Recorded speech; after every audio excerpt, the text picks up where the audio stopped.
I spent 5 years of my life believing my future was certain, sealed by the scent of my mate Rhys. That certainty vanished the moment I found the iron cuff hidden beneath his mattress. It was crudely forged, cold to the touch, and it smelled of old magic and powerful solutions. No Omega would do something like this. No true mate would hide it. I knew, instantly, what it was: a restraint. Someone close to Rhys, maybe Rhys himself, was hiding a dark secret, binding a wilder wolf. I was still clutching the cuff when the door to his study slammed open and he walked in, not alone, but with Seraphina, the pure-blood Alpha's daughter. Her silver hair and cold eyes were enough to shatter my breath, but it was Rhys's expression that twisted the knife. He wasn't guilty. He was relieved. "Anya," he said, his voice flat. "You made this easier. You found the restraint. Now you know. I can't risk weakness. Seraphina brings power. And the wolf I'm protecting," he paused, his eyes turning cold, "is far more dangerous than you could ever imagine. You're dismissed." The cold wasn't just in the air. It was in my bones, a deep, marrow-aching freeze that had nothing to do with the late October night. I stood in the back of the massive Alpha Hall, the place that was supposed to be my home, watching the man who was supposed to be my mate pledge his loyalty to another woman. My fingers dug into the silk of the dress I wore, the one Rhys had picked out, the one he'd said I'd wear when we officially stood as Alpha and Luna of the Moonstone Pack. Now, the silk felt like a shroud. Rhys was a masterpiece of a man. Broad shoulders, hair the color of midnight, and a smile that could, until a week ago, melt every doubt I ever had. He was my first kiss, my only love, the wolf who shared my scent. The night he found me, the air had exploded with a scent of cedar and rain, a connection so fierce it had knocked the breath right out of my lungs. It was the moment every werewolf dreams of, finding their forever. We had been inseparable for 5 years. 5 years of planning, fighting off rogues together, and dreaming of the future. The future I was watching crumble into dust on the polished oak floor. Seraphina stood beside him. Seraphina, the pure-blood, Alpha's daughter from the Northern Territory. She was all stark, pale beauty, like a statue carved from ice. Her silver-white hair cascaded down her back like a waterfall, and her eyes, the color of a winter sky, were fixed on Rhys with a triumphant, possessive gleam. Her presence was a punch to the gut, a reminder of the ugly truth. She was power. I was just Anya. A good fighter, a loyal member, but not a pure-blood. Not pedigree. The elder, an old wolf named Silas, cleared his throat, his voice booming across the silent hall. "Rhys, Alpha of the Moonstone Pack, do you accept Seraphina of the Silver Moon line as your Luna, your chosen mate, and the mother of your future heirs?" "No." "Say no. Tell them you're lying. Tell them you love me." My own wolf, normally a fiery, defiant spirit, was whimpering inside my head, a crushed, wounded thing. I could feel the invisible thread that had always connected Rhys and me, that beautiful, silvery cord of our bond, being stretched taut, thinner and thinner, until it was a single, painful strand. Rhys didn't look at me. Not once. He had been avoiding my eyes for a week. When he finally spoke, his voice was smooth and deep, carrying the cold authority of a leader who had made a hard decision. "I do." The 2 small words landed in the room like shards of broken glass. They tore through my chest, slicing the last, stubborn pieces of my heart. The fragile, silvery thread snapped. The physical sensation was like being hit by a lightning bolt and then having every ounce of air sucked out of the world. I stumbled back against the velvet curtain, a small, choked gasp escaping my lips. The bond had broken. The pain was immediate, absolute, and overwhelming. It wasn't just emotional, it was biological. Our wolves, once intertwined, were being ripped apart, leaving behind a raw, searing emptiness.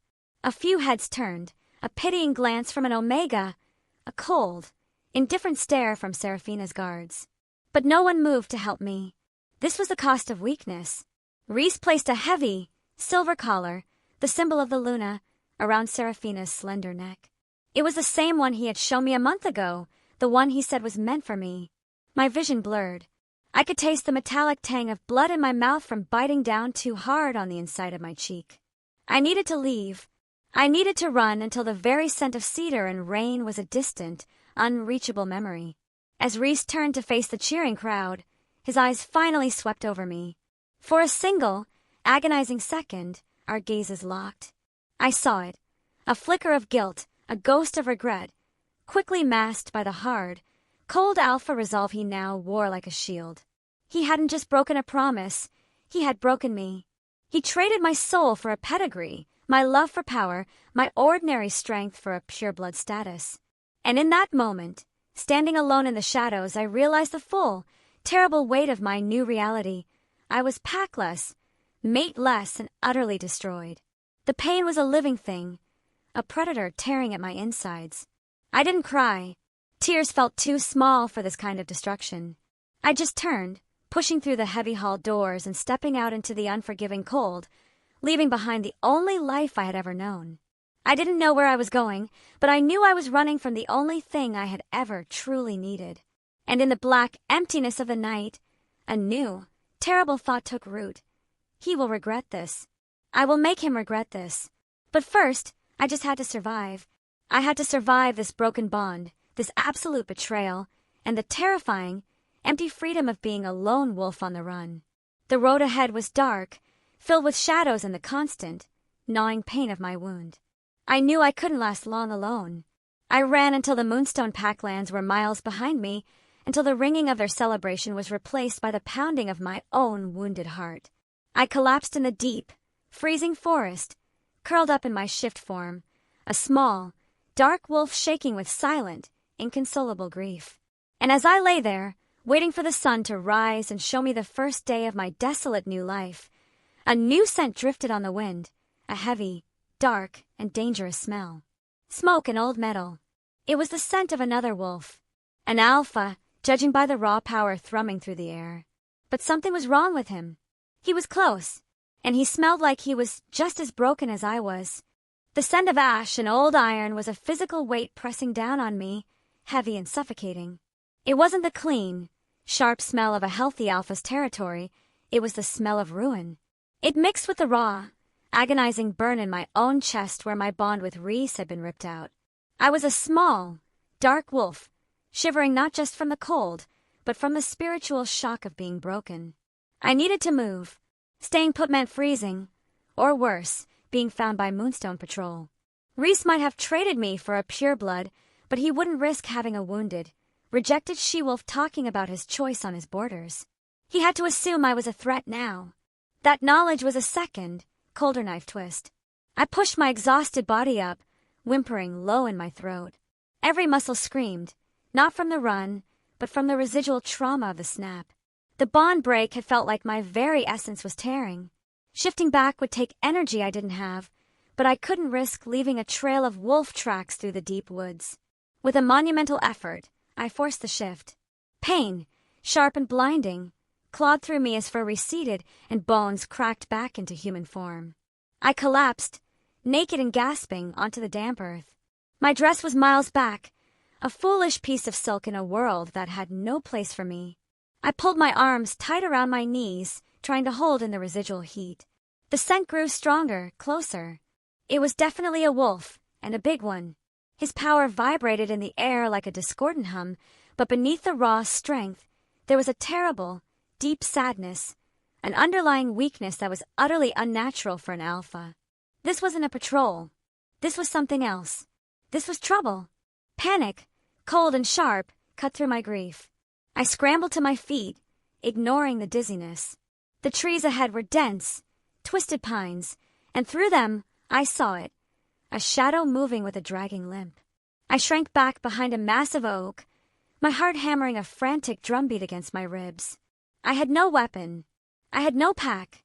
I was running on fumes and a shattered soul. I had been taught to fight, but to fight an alpha, a wounded one or not, without the backing of a pack was a death sentence. The shadow stepped into a small, weak shaft of moonlight. He was massive, easily a head taller than Rhys, built like a fortress of muscle and bone. His clothes were torn, caked in mud, and something dark that looked suspiciously like dried blood. His face was rugged, sharp-edged, and covered in a week's worth of dark stubble. But it was his eyes that froze me. They were an intense, stormy gray, hollowed out by a deep, relentless suffering. He looked like a statue carved from granite and then systematically smashed by a hammer. He wasn't moving like he was hunting me. He was moving like he was lost. His limp was pronounced, favoring his left leg. He stopped, leaned a massive shoulder against a pine, and then he did something utterly unexpected. He let out a low, guttural sound, not a growl, but a noise of raw, defeated anguish. My breath hitched. The sound was too familiar. It was the sound of a wolf whose soul had been savaged. It was the sound I was making inside my head. He turned his head slowly, the movement heavy and tired. His eyes, the color of a stormy sky, found my hiding spot with impossible accuracy. There was no surprise in them, only a cold, stark recognition. He had known I was there all along. "Don't waste your energy hiding." His voice was a low, rusty rumble like grinding stones. It was powerful, but laced with a weariness that cut deep. "I won't hurt you." I stayed silent, clutching myself. "Trust no one, especially not a lone alpha." "You smell like betrayal," he continued, his gaze unwavering, almost clinical. The sharp tang of a newly severed bond. "It stings." His words hit me harder than any physical blow. They confirmed that the pain wasn't just my imagination. It was a scent, a mark, a brand of being abandoned. A fierce, wounded anger, the first emotion not tied to grief, flared inside me. I stepped out from behind the tree, wrapping my arms tightly across my chest. "And you smell like a pack that tossed you out to rot," I retorted, my voice trembling despite my best efforts to keep it steady. Simple words. Brutal words. He didn't flinch. He just offered a terrible, humorless ghost of a smile. "Fair enough. That's a better description of the truth than any I've heard in months." He pushed himself off the tree, taking a slow, painful step toward me. "I'm Caleb." Caleb. The name sounded like the impact of two heavy things. "Anya," I whispered, the name feeling insignificant. "Anya. The scent of the Moonstone pack is faint on you now, burned away by the bond break." He studied me, his gaze sweeping over my bruised face and shivering body. "You need clothes. You need warmth. You need to be moving far away from here. Rhys's territory isn't a safe place for a lone, packless female." My head snapped up. "You know Rhys." A flicker of contempt crossed his face. "Everyone in the territory knows Alpha Rhys. He's ambitious. He got his pureblood, smart choice by their standards." His eyes dropped to my neck, where the invisible scar of the bond break throbbed. "Hard choice for you, though." The casual dismissal of my heartbreak, even as he acknowledged it, was maddening. "Don't talk about it like a business transaction," I snapped, the words fueled by a surge of pure, desperate pain. It was 5 years. 5 years of promises. Of a mate bond. Caleb's stormy eyes hardened, and for the first time, I saw the raw, dangerous power lurking beneath his exhaustion. Mate bonds are luxuries, Anya. They're a comfort the powerful can afford to ignore, and the weak can't afford to keep. You learned that lesson tonight. He paused, his expression shifting to something deeply unsettling. "I learned it long before you." The air thickened, electric with his unstated pain. It was a mirror of my own, magnified and scarred over. He limped closer, stopping about 5 feet away. The heat radiating off him, despite his evident injuries, was intense. "Listen to me.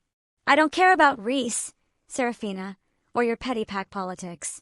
I'm crossing this territory in the fastest, quietest way possible. I'm on the run, too. I need to get west, and I'm injured. We can part ways right now, and I'll never look back. Or," he lifted his chin, fixing me with a heavy, serious stare, "you can follow me for a mile or two.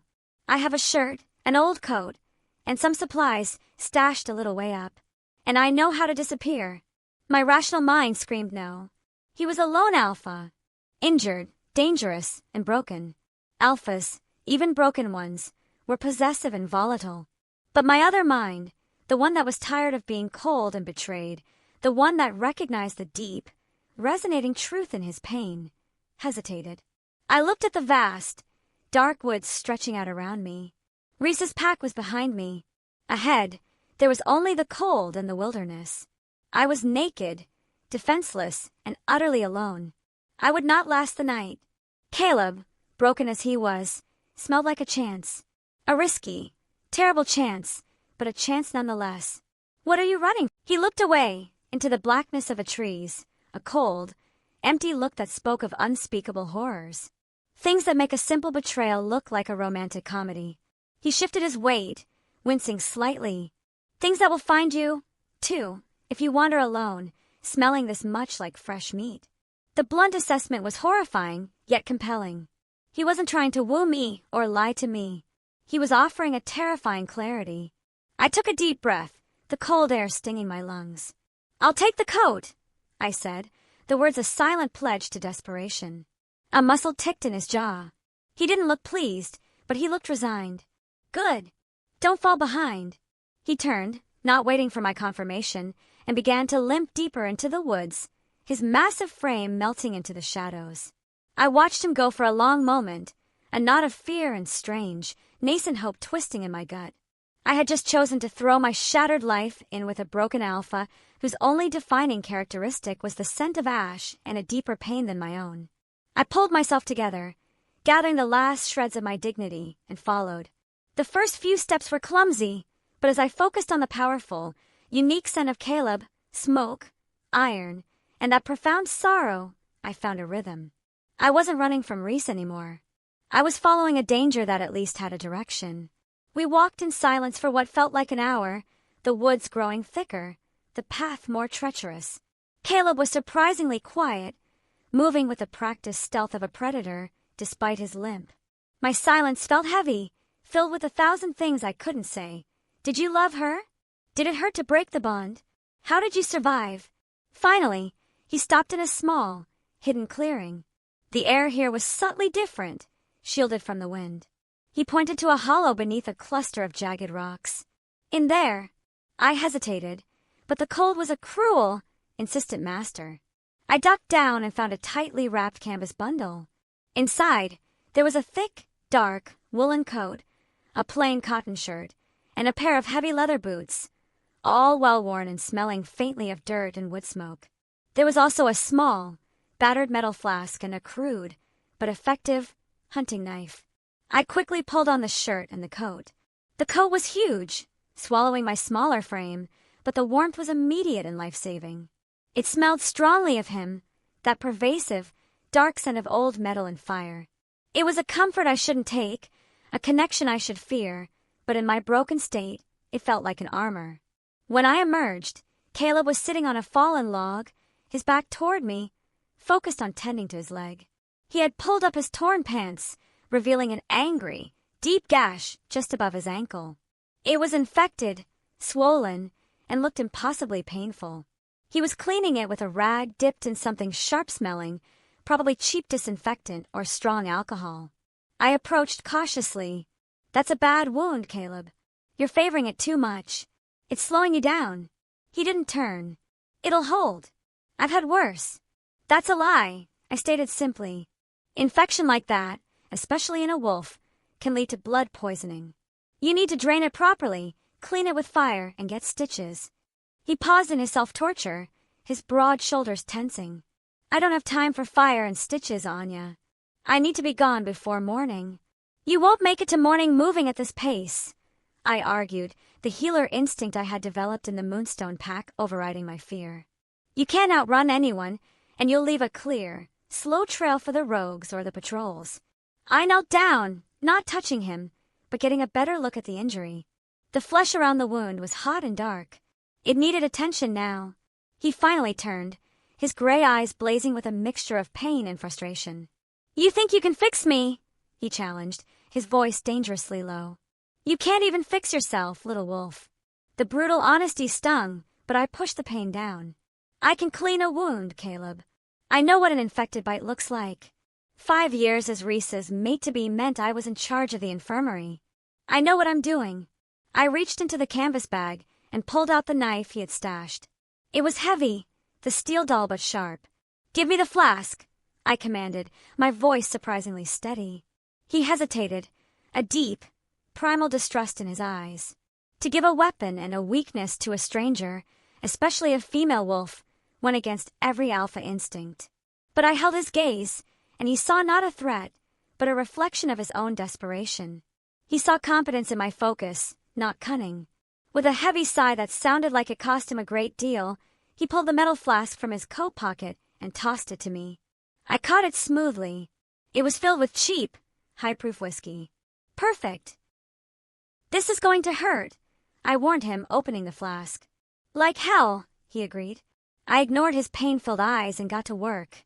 I used the clean side of the rag and doused it heavily with the whiskey, pressing it against the wound to numb and clean the surface. He let out a sharp, ragged hiss, his hands gripping the log until his knuckles were white. Then, using the tip of the knife, I gently and precisely began to remove the debris and squeeze the pus from the wound. It was gross, agonizing work, and the smell of the infection was sharp. I worked quickly and efficiently, talking to him in a low, soothing voice, the kind a healer uses to distract a patient. I talked about nothing. The weather, the cold, the way the Moonstone Pack trained their warriors. Anything to keep his mind off the deep, slicing pain. When I was done, the wound was clean, though still ugly. I used the remaining whiskey to douse the entire area, and Caleb let out a deep, shaking breath. "You're done," I said, capping the flask. I was breathless, my own body reacting to the intense focus and the overwhelming smell of his power and pain. He slowly moved his foot, testing the leg.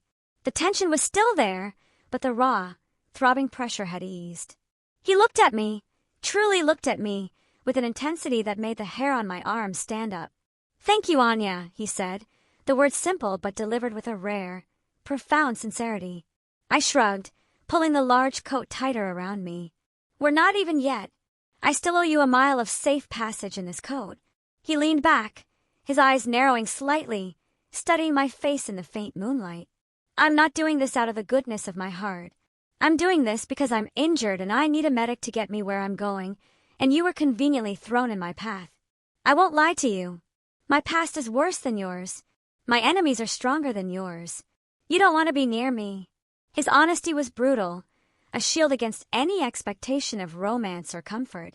It was a rejection even before I had considered the possibility.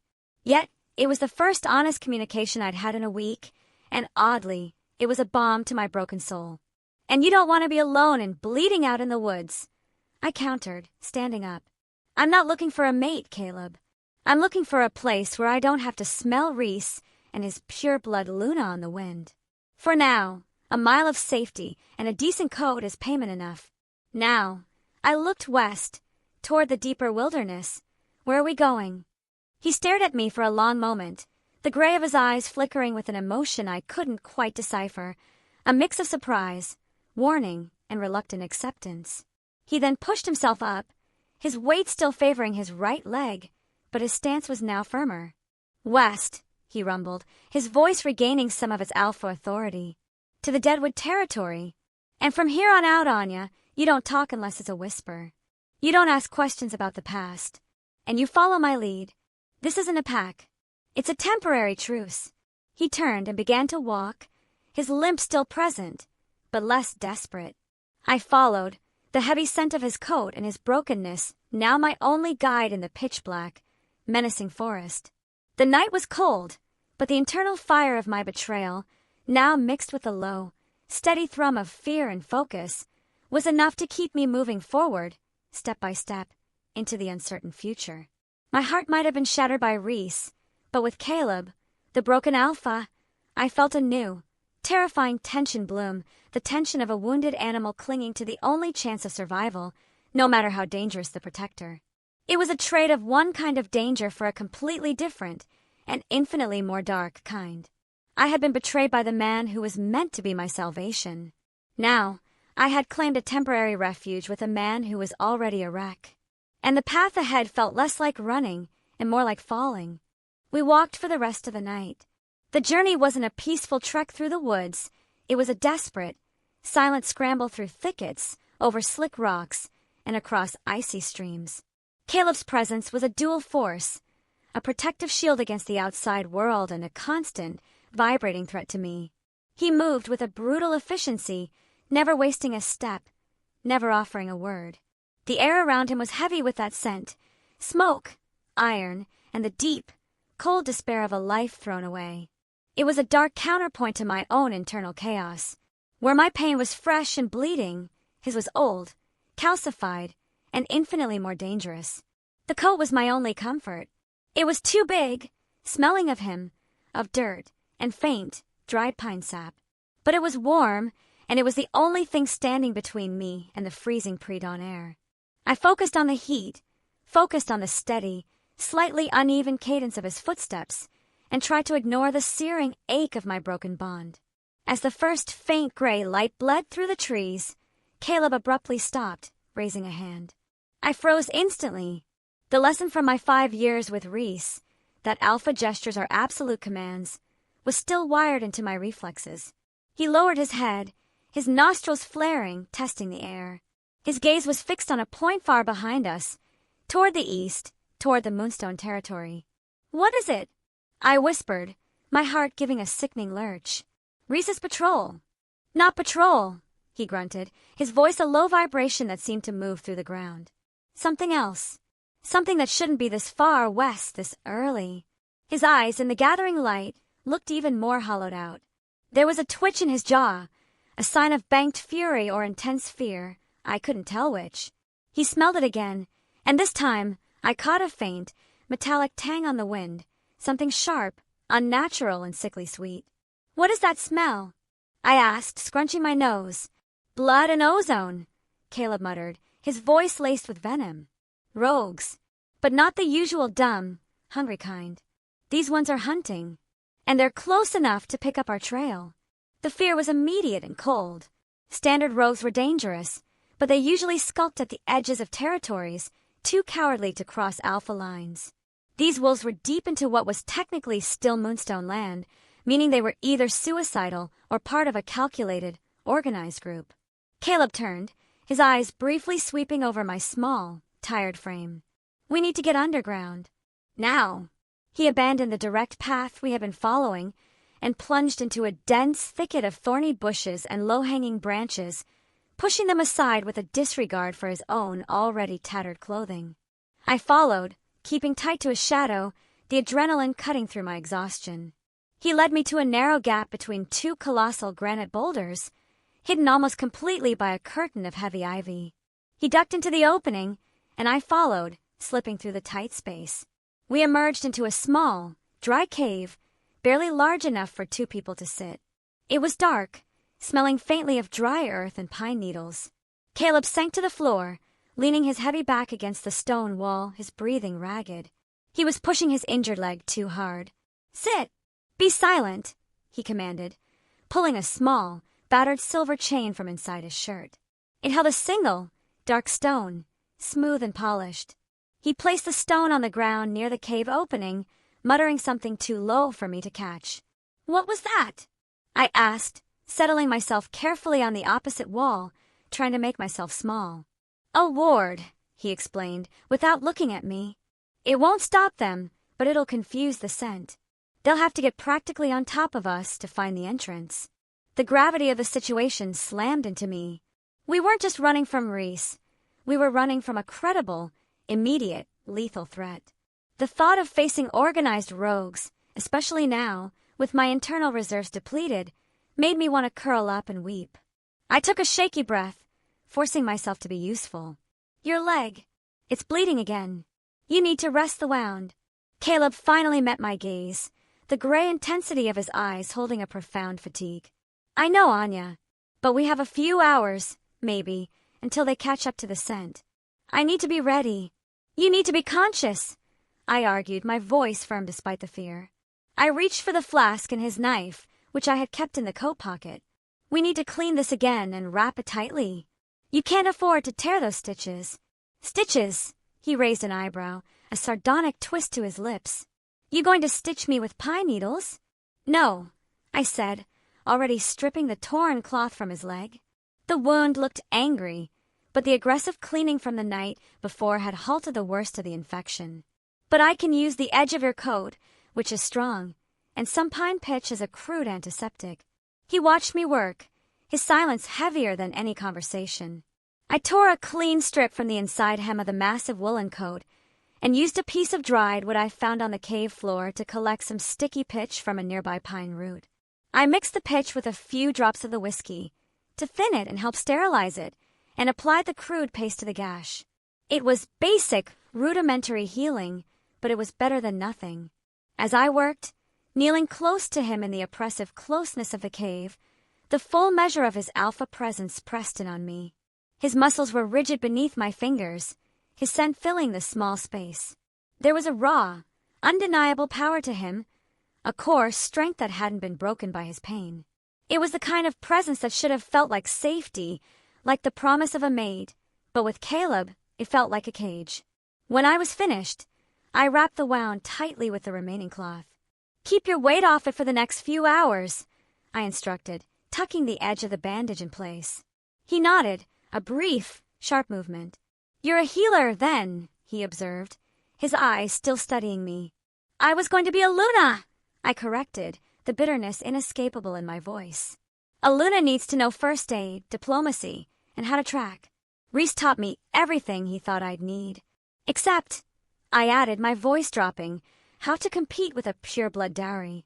The name Rhys hung in the air, a poisonous, heavy word. Caleb's expression didn't change, but his eyes dimmed slightly. "Rhys is a fool." "No," I argued, shaking my head. "Rhys is a pragmatist. The Moonstone Pack is small.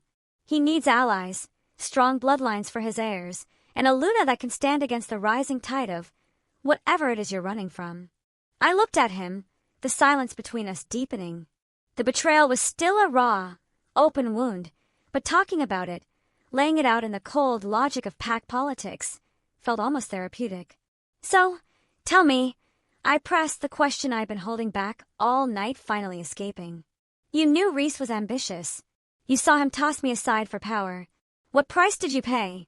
What did you lose that broke you this bad?" His reaction was immediate and frightening. His entire body went rigid. His eyes flared, and a low, resonant growl, not of warning, but of pure, contained rage, rumbled deep in his chest. The temperature in the cave seemed to drop instantly. "I told you," he hissed, his voice dangerous. "No questions about the past." "Then what are we doing here, Caleb?" I challenged, my own fear-fueled desperation making me reckless. "We're trapped in a hole, waiting to be found by organized rogues. I threw my life away for a coat and a bandage job. If we're going to survive this, I need to know what kind of fight we're in. Are we running from a rival alpha? An old vendetta? What is blood and ozone?" The growl intensified, vibrating through the rock. I saw the struggle in his eyes, the instinct to silence me, perhaps even hurt me, battling with the deeper need for companionship and the surprising vulnerability he had shown in letting me touch his wound. He closed his eyes briefly, inhaling a shuddering breath, visibly fighting the powerful urge to lash out. When he opened his eyes, the rage had been pushed back, replaced by a cold, terrible resignation. "The rogues," he began, the words slow and heavy. "They're not just rogues. They're scavengers, but they're led by a remnant of my own pack. A group that didn't agree with my rule, or my weakness." He paused, collecting his thoughts, and the weight of his secret filled the cave. I was alpha of the Ironwood Pack, strongest territory in the Northwest. 2 years ago we were attacked. Not by wolves, by something else. Something twisted. His hand went to his own chest, rubbing a spot over his heart, though there was no visible wound there. "They killed my Luna. They burned my pack lands. And they left me to watch it all. They broke my spirit, Anya. Not my bond. My spirit." He looked directly at me then, his pain finally laid bare, and it was 1,000 times worse than I had imagined. I was a good alpha. Until I wasn't. After the attack, I couldn't shift. Not fully. I was stuck between man and wolf, unable to command, unable to protect. A broken alpha in the truest sense. My pack, they saw a leader who was tainted, who couldn't revenge his Luna, who couldn't protect his borders. They betrayed me for the same reason Rhys betrayed you. They chose strength over sentiment. They chose a new, brutal leader and they drove me out. The ones following us now, the ones smelling like blood and ozone, they want me dead, Anya. Because my death confirms their new alpha strength. My existence is a threat to their coup. The story was simple, direct, and brutally painful. My own betrayal, a matter of power and a new bride, suddenly felt insignificant next to his catastrophic loss. He didn't just lose a mate, He lost everything. "You're Luna," I whispered, the word tasting like ashes. "What was her name?" His face softened, a heartbreaking, fleeting change. "Eliza," he said, the name a sacred sound. She smelled like rain and lilac. She was everything. I saw it then, the deeper reason for the ash and iron. He wasn't just grieving a mate, he was grieving a failure. His heart was a fortress of guilt and responsibility. "The wound on your leg," I realized suddenly, connecting the facts. "It's not from a fight. It's from a bite. From one of them." He gave a sharp, grim nod. "My beta, Marcus. He took the alpha position. A strong wolf, but without honor. The wound is poisoned, not just by infection, but by betrayal. Every time I push it, I feel his teeth." The shared space no longer felt dangerous because of his presence, but because of the reality he had just revealed. We were two shattered wolves, hiding from the shadow of two different betrayals. Rhys and Seraphina were a million miles away. Caleb's enemy, Marcus and his poisoned rogues, were right outside the cave. Suddenly, a loud, snapping sound ripped through the quiet forest right outside our hiding spot. A branch had broken. Caleb's massive body tensed instantly. He pushed me gently, but firmly, further back into the shadows of the cave. The movement jarred his leg, and a soft hiss of pain escaped his lips. "They're here," he breathed, his voice low and guttural. "They're circling the ward." The fear was so acute it tasted like copper on my tongue. I could hear their movements now, heavy and deliberate, a slow, methodical circle closing in on us. These weren't panicked, starving wolves. These were hunters. Caleb reached out, his big hand finding mine. His skin was rough, calloused, and surprisingly hot. He didn't squeeze for comfort. He squeezed for focus, for shared resolve. "Listen to me, Anya," he commanded, his voice barely audible. "If they find us, they'll want me alive, but they'll be vicious with you. They'll use you to draw me out. You fight. You don't surrender. You shift and you run deeper into the rocks. You don't try to save me. I'm not leaving you," I whispered fiercely, clutching his hand. The absurdity of my words, standing by a man I met 12 hours ago, didn't matter. He had given me his truth, and in this terrifying moment, that was a better bond than any promise I'd had from Rhys. "You will," he insisted, his stormy eyes locking with mine, a sudden, powerful flash of alpha command running through the connection. "You will survive. That is your sole purpose now. Do you understand?" Before I could answer, a loud, frustrated snarl erupted directly above the cave opening, followed by the heavy thud of a wolf jumping down onto the granite boulder. The shadows in the cave deepened as the massive body blocked the light. The air was instantly thick with the scent of their rage and their unique, metallic blend of blood and ozone. They had found the ward. They were on top of us. Caleb's grip tightened, his knuckles white.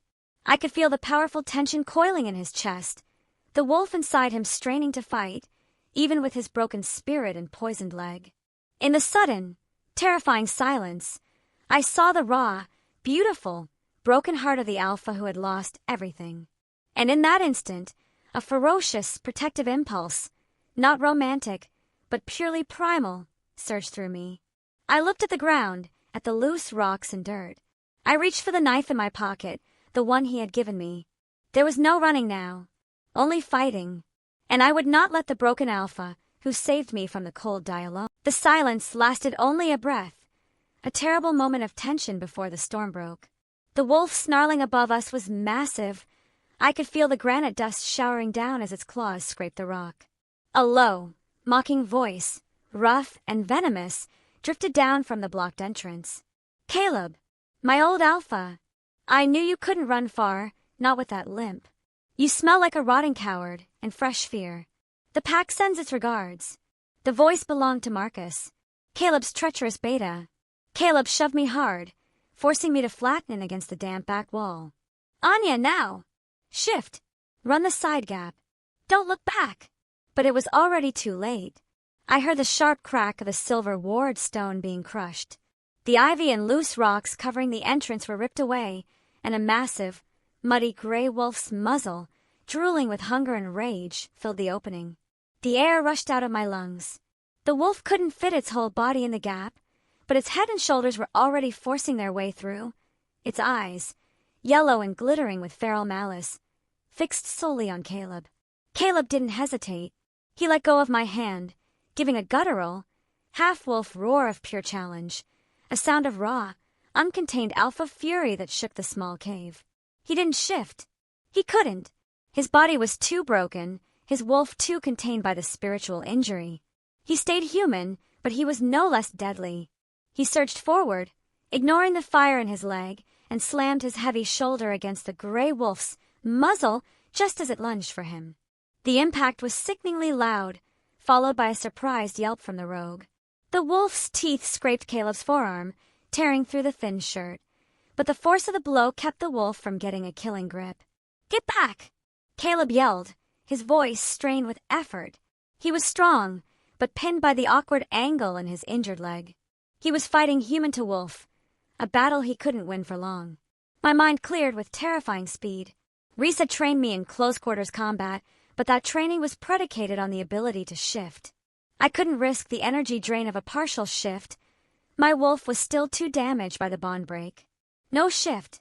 Simple words. Simple action. I scrambled to my feet, the adrenaline burning away the last of my exhaustion. I didn't reach for the knife. Not yet. I saw the glint of the rogue's eyes. They were entirely focused on the powerful alpha they were trying to drag out. I was an afterthought, a piece of meat to be dealt with later. I used that moment of neglect. I grabbed a large, jagged piece of granite from the cave floor, heavy enough to be a weapon in human hands, and swung it with all the desperate strength of a rejected she-wolf. I targeted the back of the gray wolf's head, where its massive neck connected to its skull. The rock connected with a wet, heavy thud. The rogue wolf let out a high-pitched, surprised howl, its focus instantly broken. Its body spasmed, and it pulled its head back, shaking it violently as blood instantly matted its gray fur. "I said get back!" I screamed, my voice raw and unfamiliar. Caleb seized the advantage instantly. Before the stunned rogue could recover, he kicked out with his good leg, driving the heel of his heavy boot into the soft underbelly of the wolf's throat. The rogue choked, the air knocked from its lungs, and it stumbled backward out of the hole entirely. "Down! Now!" Caleb roared, collapsing back against the wall, breathing heavily, his wounded arm already slick with blood. I didn't argue. I fell flat onto the ground just as the second rogue, Marcus himself, slammed his enormous body into the cave opening. He wasn't in full wolf form, but a horrifying, massive half-shift, too big for the hole, his human eyes twisted with bestial glee. A she-wolf? Helping him?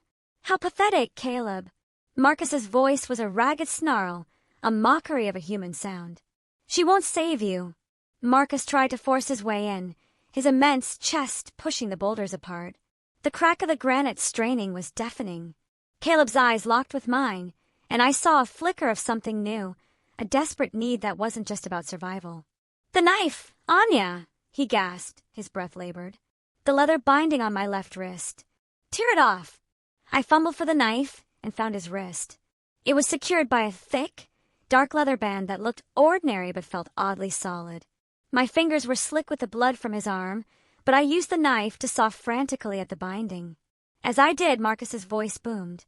"I'm coming for you, traitor. I'll wear your Luna's scent and finish what I started." The words, the casual, brutal mention of Eliza, struck Caleb like a physical blow. A terrible sound escaped his throat, a choked, wounded wail of pure anguish and rage. His powerful frame shuddered. "He's losing it. He's breaking. Caleb, focus. Hold still," I urged, finally slicing through the thick leather. The binding snapped. The moment it did, a pulse of raw, black energy erupted from his wrist, intense and shockingly cold. Attached to the leather was a small, crudely fashioned iron cuff that had been digging into his skin, hidden beneath the band.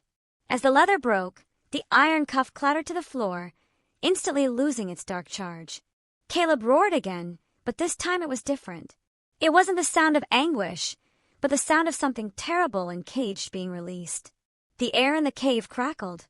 His veins bulged, his muscles swelling instantly beneath his ripped clothes, and his eyes glowed with a feral, terrifying golden light.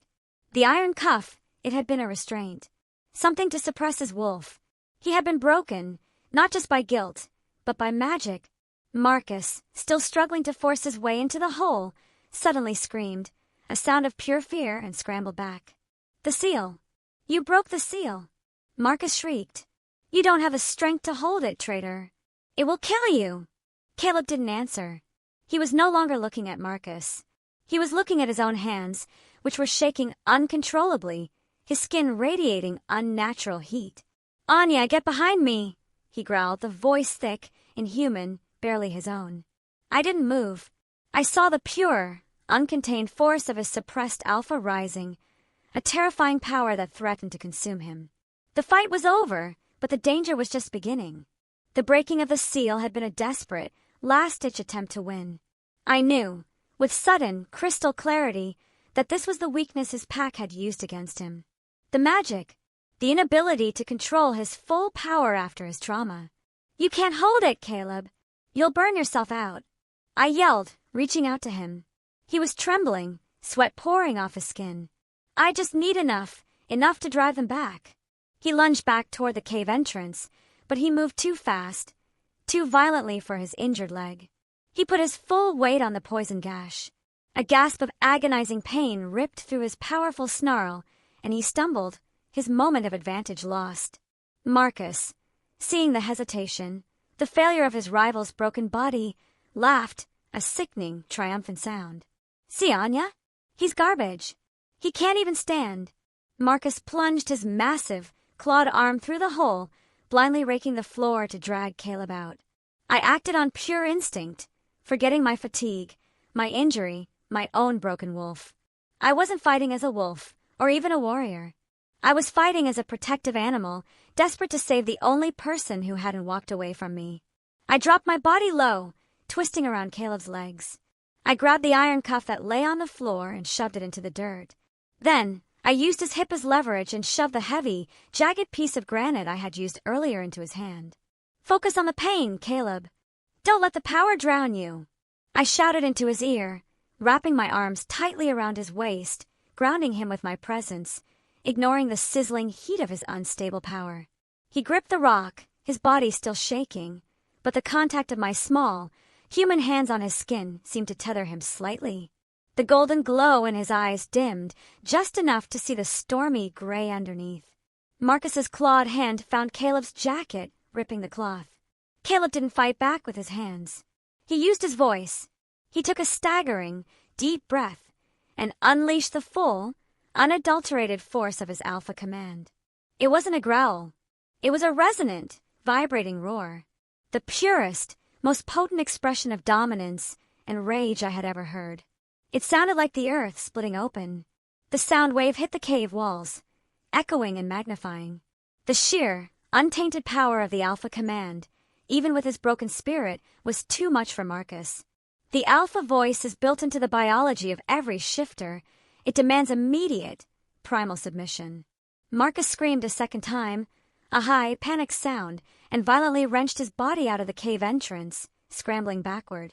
The sound of his retreat was frantic, followed by the crashing of wolves scrambling away through the forest. The absolute silence that followed was deafening. Caleb was leaning entirely on me, his breathing shallow, his immense weight almost crushing me. The golden light faded completely from his eyes, leaving them dull and exhausted. The tension in his muscles dissolved, and he crumpled, his mind giving way to the sheer effort and the toxic mix of the wound and the suppressed magic. I was left kneeling on the dirt floor, my arms still wrapped around the massive, unconscious body of the broken alpha. He was heavy, but the weight felt strangely precious. I was exhausted, bruised, and covered in his blood, but I was alive. And so was he. I didn't let go. I didn't know how long I knelt there, just listening to the erratic, shallow rhythm of his heart beneath my ear, waiting for the all-clear, waiting for my own shattered wolf to stop whimpering inside my chest. Finally, I gently disengaged, pulling my hands away from the warmth of his skin. I checked the cave opening. The rogues were gone, their scent fading into the forest air. They wouldn't return quickly. Marcus was terrified. I looked at Caleb. His face was a mask of pain and exhaustion, but he was breathing. I looked at his wrist, the broken leather band, the small, cold iron cuff lying discarded in the dirt. The truth of a situation, betrayed by his pack, injured by his beta and restrained by an unknown magic, was more complex and terrifying than I could have imagined. I had been foolish to compare my heartbreak to his devastation. His was a life-or-death struggle against forces I didn't understand. I carefully tended to his arm, which was deeply sliced, and then checked his poison leg again. The wound was worse after the strain. He needed rest, real healing, and protection from the thing that had been binding his wolf. I reached out and picked up the small, cold iron cuff. It was a crude design, clearly meant to block or contain supernatural energy. I slid it into the deepest pocket of the coat he'd given me, a silent promise to protect this dangerous secret. Leaning back against the cold stone, I looked at the man who had just risked his life for me, even while half dead himself. He wasn't just a guide or a shield anymore. We were linked by the trauma of the past few hours, a bond forged in the heat of battle and the raw, terrifying honesty of his power. My former mate, Rhys, had traded my soul for status. This broken alpha, Caleb, had just risked his own soul to save my life. I was no longer running. I was staying. I had to get Caleb to safety, find out what magic was crippling him, and figure out how to put him back together. He was a danger, a threat, and a ticking time bomb of uncontained power, but he was also the only honesty and the only fire I had left in the world. And the heavy weight of his unconscious body pressed a new, fierce resolve into my heart. The fear was still there, but now it was overshadowed by a deep, resonant commitment. We had survived. Now we had to start fighting. Together. The cave was silent now, thick with the lingering scent of blood, ozone, and the overwhelming, dark musk of Caleb's uncontained power. He was a dead weight in my arms, his skin hot to the touch, a low, guttural murmur vibrating in his chest. He was alive, but barely. I carefully shifted his massive body, rolling him onto his back against the stone floor. Even unconscious, he smelled dangerous, like a wild fire just barely banked. The physical toll of breaking the iron seal and unleashing his alpha roar had devastated him. He had won the fight, but the cost was nearly his life. My immediate duty was clear: stabilize the broken alpha before the rogues regrouped or the power finally consumed him. I examined his injuries in the weak, shifting light. The arm where Marcus had raked him was bleeding steadily, a deep tear requiring more than just a wrap. But it was the poisoned leg, the one he had slammed into the rock during his surge of power, that demanded immediate attention. The crude bandage was soaked, and the wound was weeping thick, dark fluid. The infection had worsened drastically. And then there was the heat. It was radiating off him like a furnace, a side effect of the unbound power trying to burn its way out of his broken body. I found the small, discarded iron cuff and slid it into the deepest recess of the woolen coat pocket, a heavy, cold reminder of the magical suppression he had endured. First, the fire. He was dehydrating rapidly. I reached into the coat I was wearing and pulled out the metal flask. It was almost empty of whiskey, which was good. I needed water. I crept to the cave entrance, peering cautiously into the forest.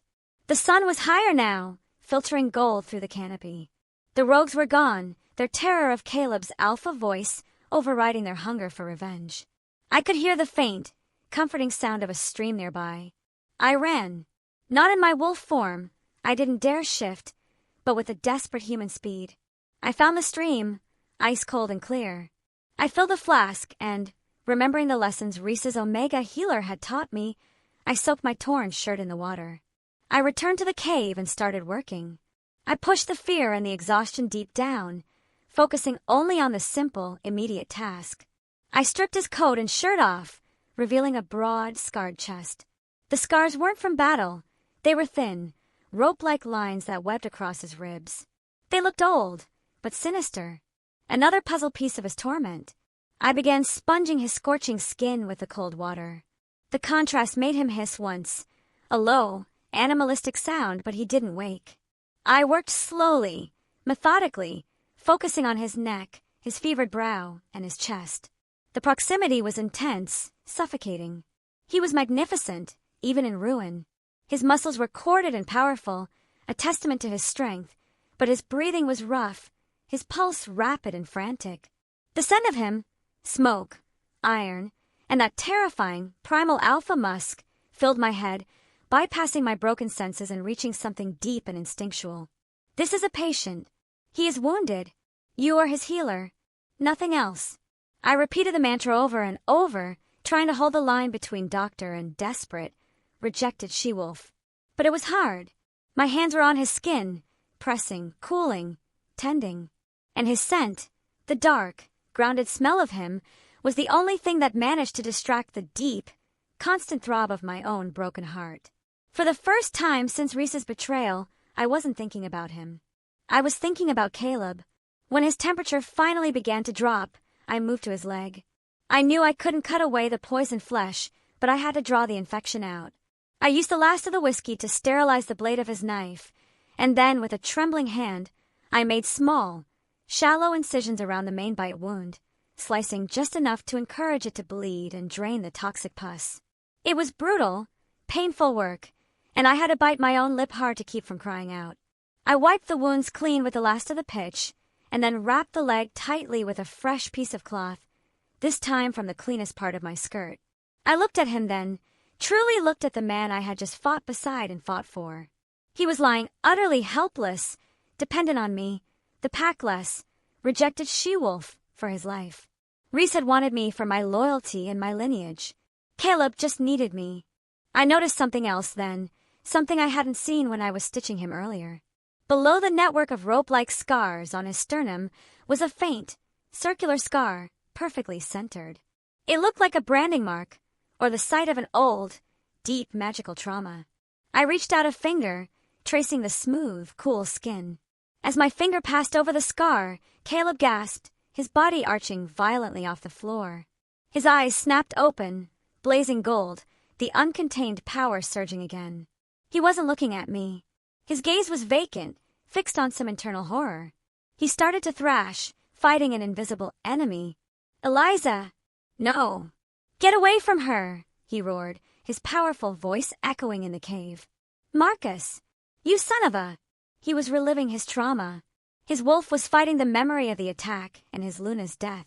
He was strong, powerful, and utterly out of control. I couldn't let him hurt himself, and I definitely couldn't let him make that kind of noise. Rogues or not, someone would hear a distraught alpha scream. I did the only thing I could think of. I threw my body across his chest, using my full weight to try and pin him down. It was a ludicrous effort, my small frame against his sheer muscle mass, but it was an attempt at grounding him. "Caleb, stop it. You're safe. It's over. They're gone," I shouted into his ear, wrapping my arms around his neck, hugging him tightly. "It's Anya. I'm here. You're safe." He bucked violently beneath me, the raw strength of his wolf surging. The heat radiating off him intensified, threatening to burn my skin right through the coat. The smell of ozone was thick in the air. In his blind panic, his powerful hand shot out and clamped around my neck. It wasn't a malicious grip, just the confused, desperate hold of a traumatized man fighting shadows. But his strength was immense. My breath cut off. Panic, sharp and real, flared in my chest. I couldn't breathe. I knew he wasn't trying to hurt me. He was just lost in his nightmare. I kept talking, forcing the words out in a strangled, desperate rasp. "Caleb, look at me. Stop. It's me. You're broken, remember? You need to hold on. Don't let go." The word broken seemed to cut through the noise in his head. It was the truth he was fighting, the truth I had accepted about him. His eyes, wide and wild with the golden light, slowly, agonizingly began to focus. The vacant stare faded, and his gaze landed on my face, inches from his own. He saw the genuine, raw panic in my eyes, the desperation to save him, and the pure, simple fact that I was not his dead Luna or his traitorous Beta. His eyes snapped back to the familiar, deep gray. He saw his hand, massive and dark, clamped around my throat. The golden glow instantly vanished. His grip loosened and then fell away entirely. He lay motionless, his eyes wide, breathing hard, looking at me with absolute horror. I gasped, sucking in a long, shuddering breath. I didn't move off his chest. I couldn't. "Anya," he whispered, his voice ravaged by the fever and the screaming, a sound of profound self-loathing. "I hurt you. I could have. You didn't." I cut him off, my voice rough. "You were fighting the shadows. You stopped. You remembered." I rested my head against his sweat-slicked chest, listening to the frantic beat of his heart slowly begin to slow. I didn't know why I stayed there. Maybe it was the exhaustion. Maybe it was the relief.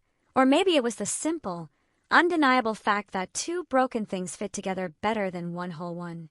I pulled back slowly, maintaining eye contact. The magical restraint, the iron cuff, it wasn't just holding your power. It was holding you. You need to get control of your wolf, Caleb, before it kills you. He managed a weak, exhausted nod. I know. It's too much. The power, it rejects the weakness. It rejects the guilt. It's not guilt, Caleb, I stated, simply and fiercely. It's survival. You lost your Luna. You lost your pack. You are not weak. You are wounded. There's a difference. My words, raw and honest, seemed to strike a chord deep within him. He looked at me, his gaze holding an intensity that was far beyond mere attraction. It was a deep, resonant recognition. You smell like rejection, he whispered, reaching up a hand, his fingertips barely brushing the curve of my neck where his grip had just been. But you fight like a lone alpha. I have nothing left to lose, I admitted, the pain of Rhys's betrayal suddenly distant, a tiny pinprick compared to the raw urgency of the moment. You saved me from the cold. I saved you from the fire. We're even. I sat up, pulling the large coat back around his shoulders and then settling myself beside him, leaning against the cold stone wall. The small cave, once a prison, now felt like a desperate sanctuary. We were two wrecked souls, pressed together by the force of necessity. He was silent for a long time, his fevered eyes closed. I watched him, listening to his breathing stabilize, guarding the entrance, guarding the man who had almost choked me to death. Finally, he spoke, his voice quiet and heavy. The Deadwood territory. That's where we go. It's neutral ground. Old magic. Hard to track. But it's weeks away. We can make it, I said, a wave of weariness crashing over me. But you're not walking on that leg. You can shift for short bursts, but no fighting. I'll take the lead. I'm a good tracker. Rhys taught me well. The mention of Rhys was no longer a dagger, just a fact. A tool. Caleb opened his eyes. You would risk yourself. For a man who almost killed you 5 minutes ago. I stared at him, my expression one of simple, resolute honesty. Rhys chose a pureblood. He chose power. He chose his future. I was an accessory he traded in.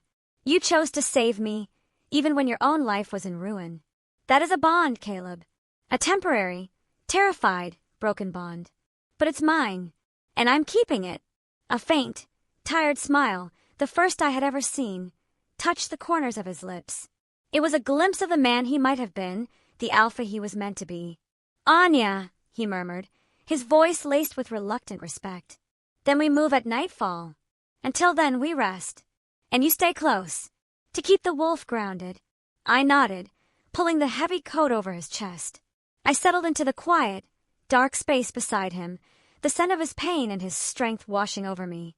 We were bound now, not by fate or love, but by raw, brutal survival and shared trauma. My hand instinctively went to the pocket, feeling the cold, hard outline of the iron cuff. My life was now tethered to the secret of the broken alpha. And for the first time in days, I didn't feel entirely empty.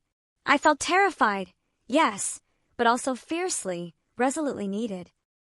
The next 4 days blurred into an exhausting cycle of pain, silence, and relentless movement.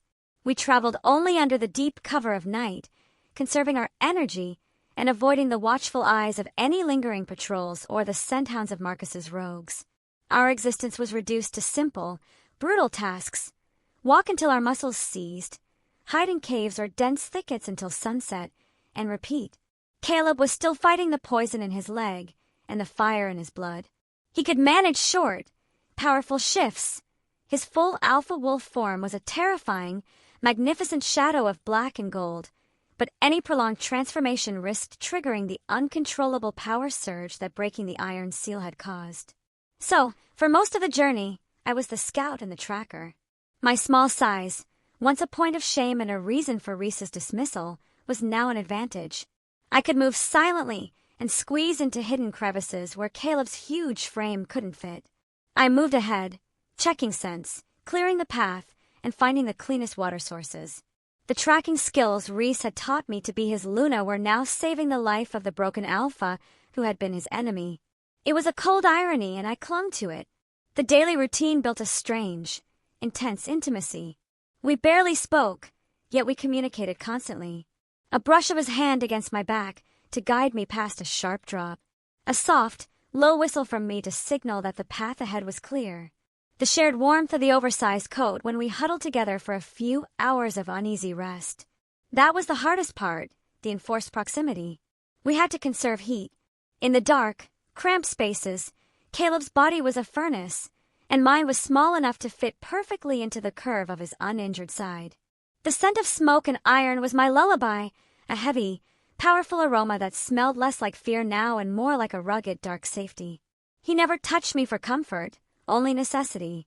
But every time he was forced to shift to cross a river or climb a sheer rock face, he would leave a piece of his massive wolf form, a heavy boot or his tattered coat in my hands.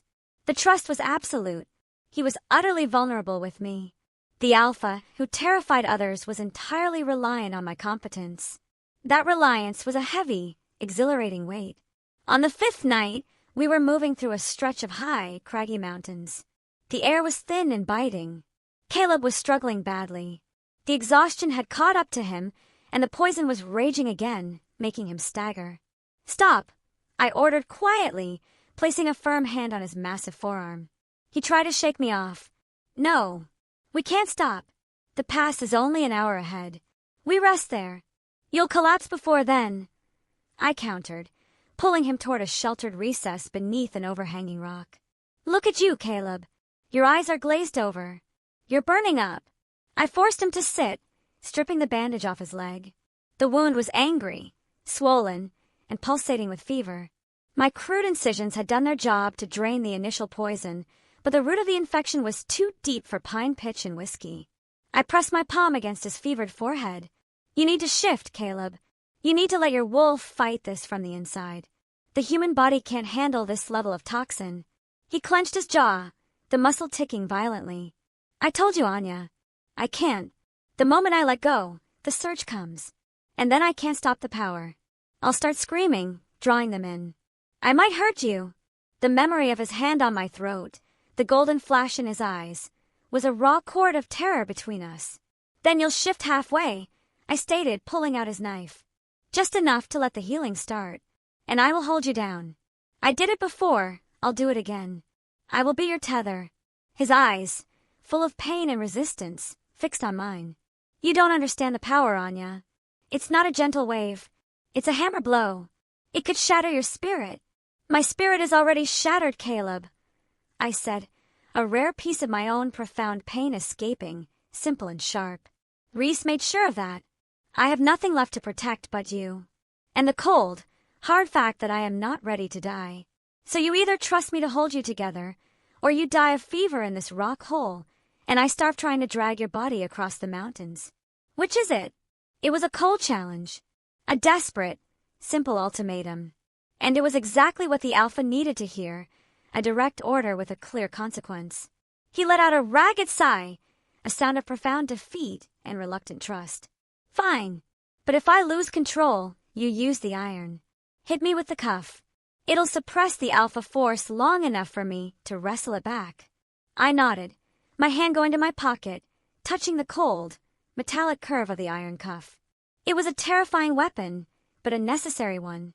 He closed his eyes, and the transformation began. It was agonizing to watch. His bones cracked and shifted beneath his skin, his muscles bulged, and a light dusting of dark fur grew across his face.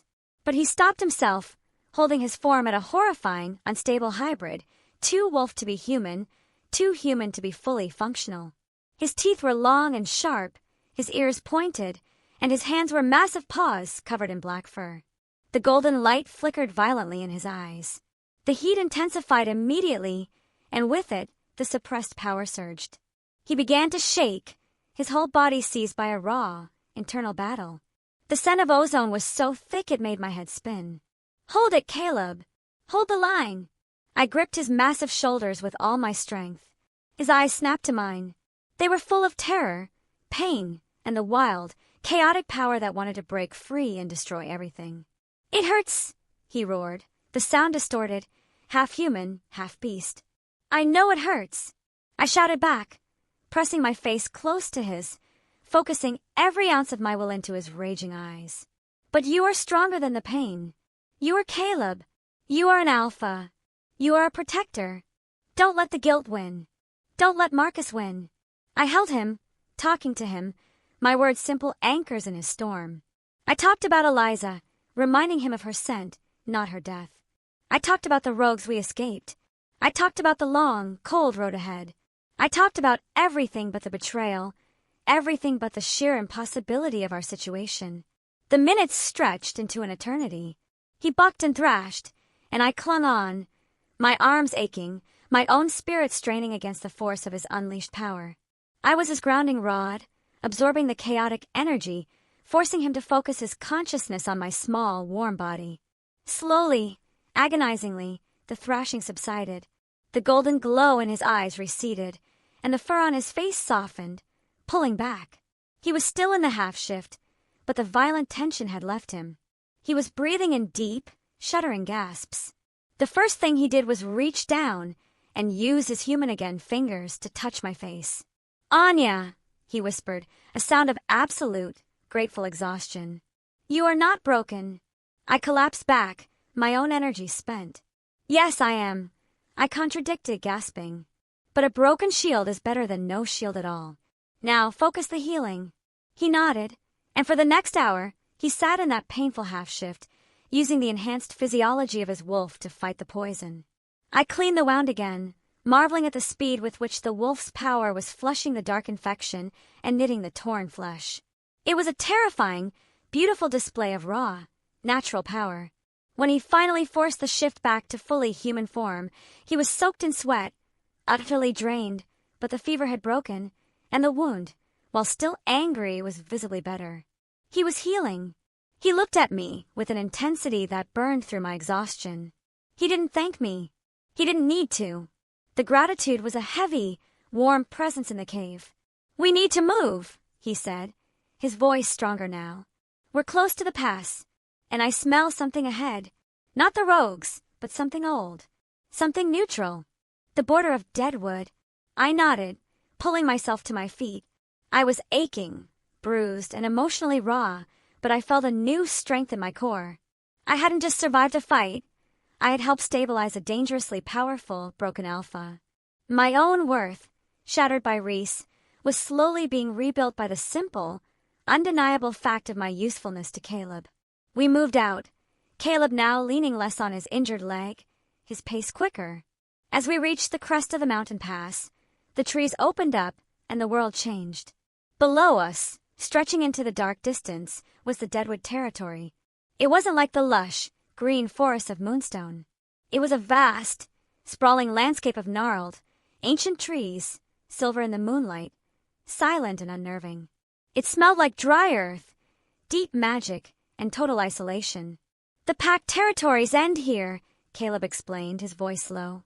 "Deadwood is governed by ancient covenants. It's too old for shifters, too neutral. We'll be safe from Marcus here, but there are other dangers. Different ones." I looked at the haunting beauty of the Deadwood, at the end of the road we had been following, and then I looked at the man beside me. He was still the broken alpha, bearing the weight of his guilt and his terrifying power. But he was alive, and he was trusting me to stay by his side. "We can face anything that's waiting down there, Caleb," I said, pulling the heavy coat tighter. It no longer felt like a shield. It felt like a uniform. "We just need a plan, and a place to finally rest." He didn't disagree. He only nodded once, his eyes dark and resolved. We had entered a new kind of wilderness, and we were facing it, not as two wolves running, but as two broken pieces, relying on each other to form a temporary, terrifying whole. The tension of survival had evolved into the complex, desperate tension of a shared destiny. We descended the slope, stepping into the strange, silent domain of the Deadwood. The Deadwood territory was unlike anything I had ever imagined. It wasn't just a dense forest. It was a landscape frozen in time, shaped by deep, forgotten forces. The trees, ancient and gnarled, had silver-white bark and twisted, skeletal branches that clawed at the night sky. There was no underbrush, just a carpet of dry, silent earth and smooth gray stones. The air was unnaturally still, the scents muted, making tracking by nose nearly impossible. The smell of the place was overwhelming, dried dust, petrified wood, and a heavy, cold magic that made my hair stand on end. It was neutral ground, as Caleb had promised. No alpha scents, no pack markings, no rogues. But it felt more dangerous than any territory line, like walking through a sleeping graveyard of old powers. Caleb's pace was steadier now, his steps lighter. The partial shift had worked a miracle on his leg, and the fever was gone, replaced by a cold, quiet resolve. "The magic here," he explained, his voice a low rumble in the silence. "It's a different kind of shield. It mutes our strength. We can shift, but the shift will be sluggish, weak. It's why organized packs avoid it. It levels the playing field." "And your unstable power?" I asked, my fingers instinctively brushing against the pocket where the cold iron cuff lay. "It will be suppressed too," he admitted, a shadow passing over his face. "But that's a double-edged knife. It keeps the fire in check, but it means if we are attacked by anything native to this land, we are vulnerable." We walked for hours, the moon tracing stark, terrifying shadows on the ground. My exhaustion was a heavy cloak, but the fear of the strange, silent environment kept me moving. Finally, just before the first faint wash of dawn, Caleb led me to a break in the silver trees. Before us stood a structure so unexpected it made me gasp. It was an old stone tower, half-ruined, moss-covered, and clearly abandoned, but built with thick, smooth granite blocks that had defied the centuries. It looked like a forgotten relic of a time before shifters ruled the land. "What is this?" I whispered. "An old watcher's tower. A relic," Caleb said, his voice flat. "It's cold, but the stone is thick. It will hide our scents and the sight of us. It's the safest place in this territory." We found a broken wooden door and slipped inside. The air was stale, musty, and bitterly cold, but it was dry. We were safe from the eyes of the forest. The interior was just a single, circular room with a winding stone staircase leading up to the crumbled battlements. Caleb sank down onto the floor, leaning against the cold stone, exhaustion finally pulling him under. He didn't look broken anymore. He looked utterly, absolutely drained. I dropped my pack, my small body vibrating with the relief of stopping. I had done it.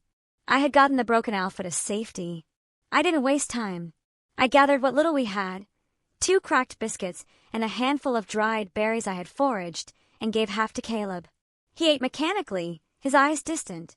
"You need sleep," I told him, settling myself down opposite him. "You should sleep first," he countered, though his voice was slurred with fatigue. "I'll take the first watch."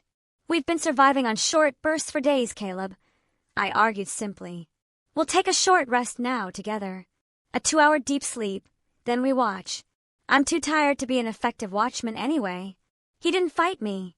He simply nodded, closing his eyes, his breathing evening out almost instantly. He was capable of immediate, profound rest, a trait of a powerful wolf who had learned to steal sleep in the jaws of danger. I watched him, not out of duty, but out of a simple need to confirm his safety. I looked at the powerful muscles of his chest, the heavy scars I had cleaned, the face that was hard and rugged but currently smooth by sleep. I ran my fingers over the collar of the heavy woolen coat he had given me.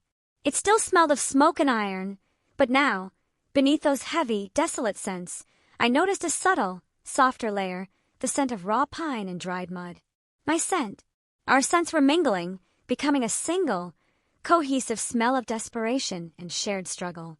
I finally allowed myself to think about Rhys, my former mate, the one who had shattered me for a pureblood. I tried to summon the pain, the rage, the crushing sense of abandonment, but it felt muted, distant, like a story that happened to someone else. Rhys was a warm, comfortable betrayal. Caleb was a cold, terrifying salvation. My bond with Rhys had been an expected future. My connection with Caleb was a shared battle scar. The true source of my pain wasn't Rhys's choice. It was the realization that I had built my entire life on the promise of another wolf. Now, I was building my life on nothing but my own 2 hands and the sheer necessity of keeping a broken alpha alive. I closed my eyes, letting the exhaustion drag me under, allowing myself to rely on the fact that the powerful, quiet presence beside me would not betray me. Not for power, not for status. He was already ruined. I woke up suddenly, 2 hours later, to the sensation of warmth. It wasn't the heat of a fever, but the soft, steady warmth of a body pressed close. Caleb was awake, his head resting against the stone wall. He hadn't moved much, but in his sleep, his body had instinctively shifted closer to mine. We were shoulder to shoulder, hip to hip, a single, coiled unit of survival. His uninjured arm was resting lightly on my shoulder. I looked up, meeting his calm gray eyes. They were clear now, the trauma recessed, replaced by a quiet intelligence. "Did you rest?" he asked, his voice low and raspy. "I did," I admitted, surprised by the depth of my recovery. "You should have woken me." "You were deep," he murmured, his gaze holding mine. "You needed it." He didn't pull his arm away. The simple, non-sexual touch was the most comforting thing I had felt in days. It was a purely functional contact, a recognition of shared survival. "Caleb," I began, my voice quiet, "I need to know what you plan to do next. We're safe for now, but not forever. We can't hide here." He looked out the broken window at the silent Deadwood trees. "I know. My plan was simple. Get here. Get better. And find a way to get the truth out about Marcus and the Ironwood pack." He paused, his gaze dropping to his wrist. "And find out how to fix this." He was talking about the magic, the broken wolf, the instability. I reached into my coat and pulled out the iron cuff, placing the cold metal in his palm. "This is how they held your power. It's not just a physical block. It's tied to your trauma. Marcus used the death of your Luna against you. He broke your spirit first, then shackled the rest." Caleb closed his massive hand around the cuff. "I know.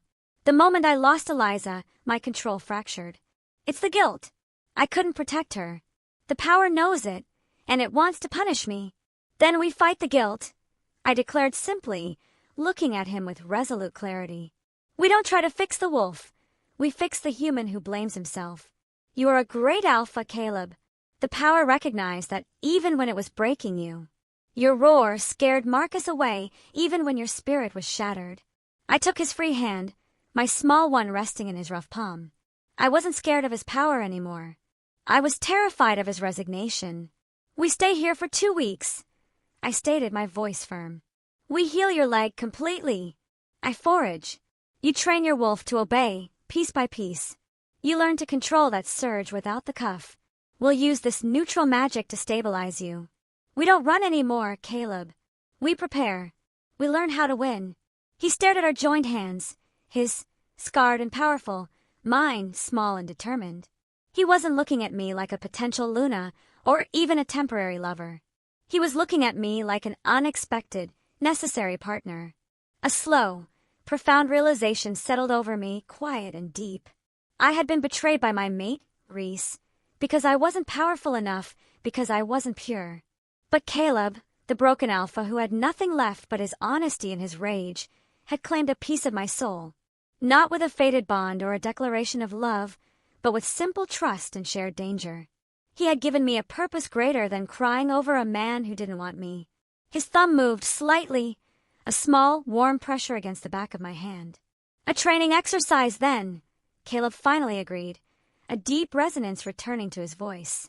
"Survival, stability, and then revenge for Eliza. And for your peace." I nodded, feeling a quiet, fierce joy. My life had been demolished, but a new foundation was being laid in the cold, strange silence of the Deadwood. It wasn't about love. It wasn't about a mating bond.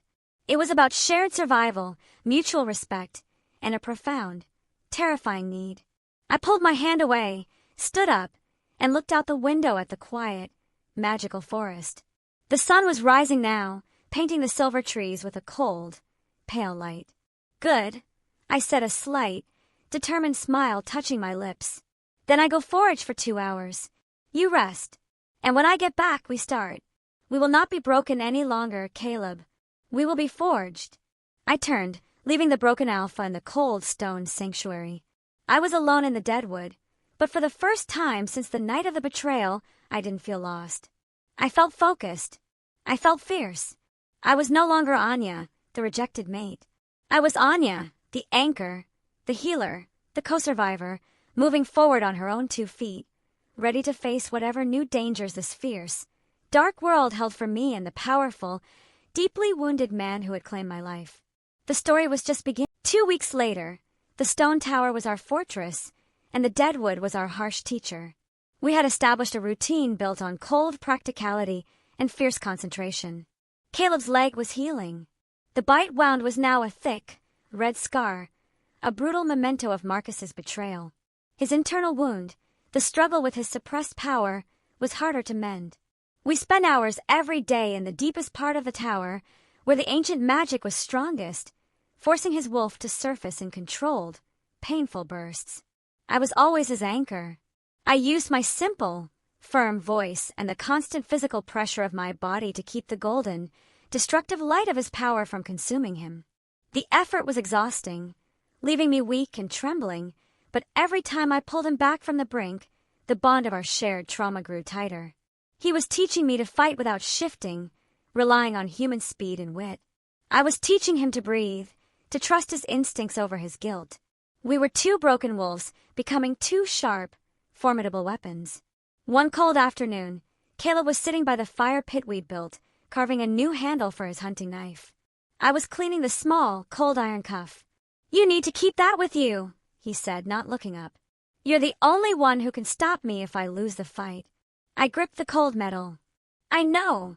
You could have left a dozen times," he continued, finally lifting his gaze. His eyes were clear, steady gray now, without the gold flicker. "You're healed. You could find another pack, start fresh, and run from what I am." I challenged, meeting his gaze. "I am the wolf that helped bring a broken alpha back from the edge of his own grave. I am the one who knows how to hold you when the power tries to tear you apart. You think I'd trade that for the empty promise of a comfortable life?" I stood and walked over to him, stopping inches away. My heart hammered, not from fear, but from the raw honesty of the moment. "Rhys was my mate," I stated, the words simple and final.